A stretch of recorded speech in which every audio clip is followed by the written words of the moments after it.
Hey guys, welcome to a new Badass Guitar Tips. It's been quite a while since I did my last one. Today what I want to talk about is building speed. This is something I get asked about quite a lot, and when I've tried to explain it in writing, it's actually quite difficult. So I thought it's about time I got my ass in gear and actually did a video about it. So what are speed bursts? Well, speed bursts is essentially playing a short repetition of a lick and then pausing in between repetitions. Why do we do that? Well, there's two main reasons to pause or to build in a break when doing this, and that's because you need a chance to recover physically and mentally.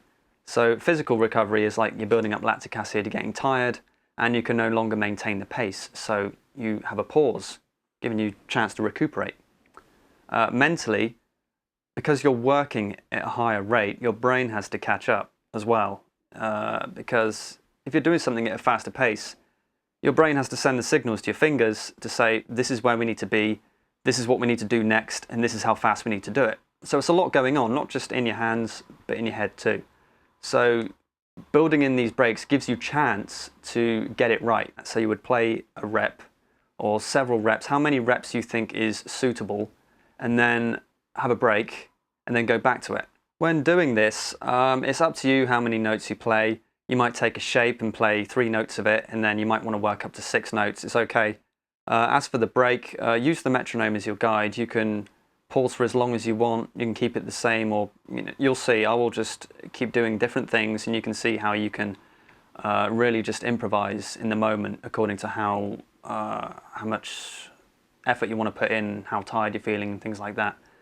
I would recommend to all of you to start on one string and build up that kind of motion, and then eventually start adding shapes to it, and then working on the coordination of your hand.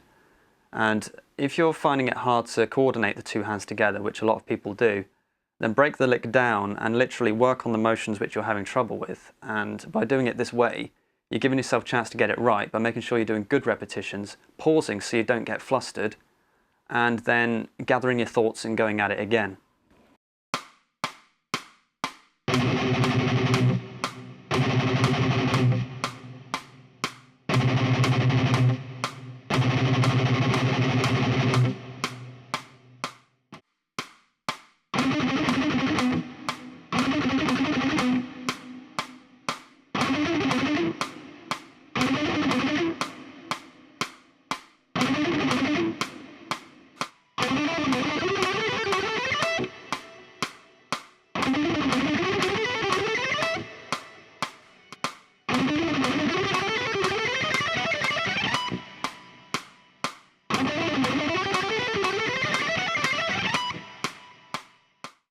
So you can see that I varied the amount of notes that I played. I also varied the length of the pause in between each repetition.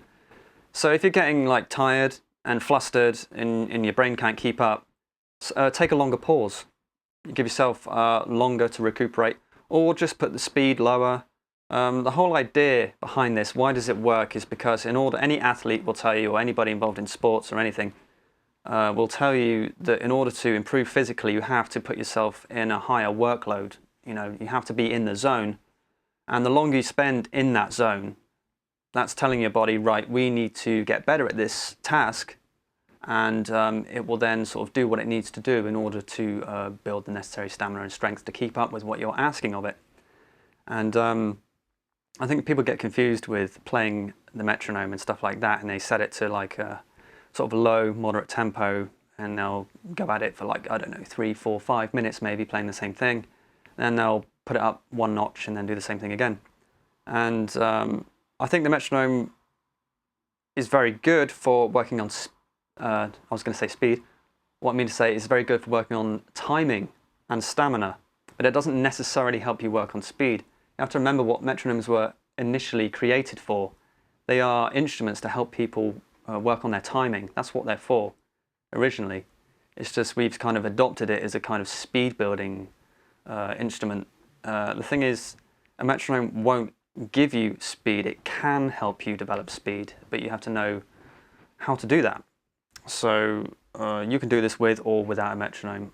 I would recommend you to use it because it's a good indicator of how well you're doing, but I'd also recommend you to get used to playing without it as well, because I don't want you to get to the point where it's almost like a good luck charm or some sort of magic talisman where you feel like you have to use the metronome every time. You should be comfortable playing with it or without it. I want you to be able to feel like you can go to your guitar, pick it up and just play.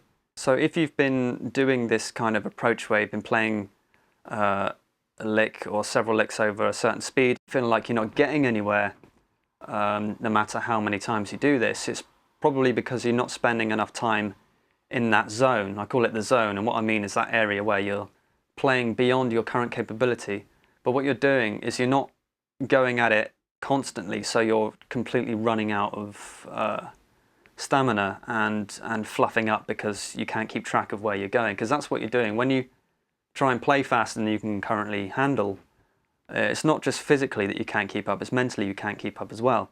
So that's where you start, fluffing up and playing the wrong note, and the coordination goes wrong and all that sort of stuff.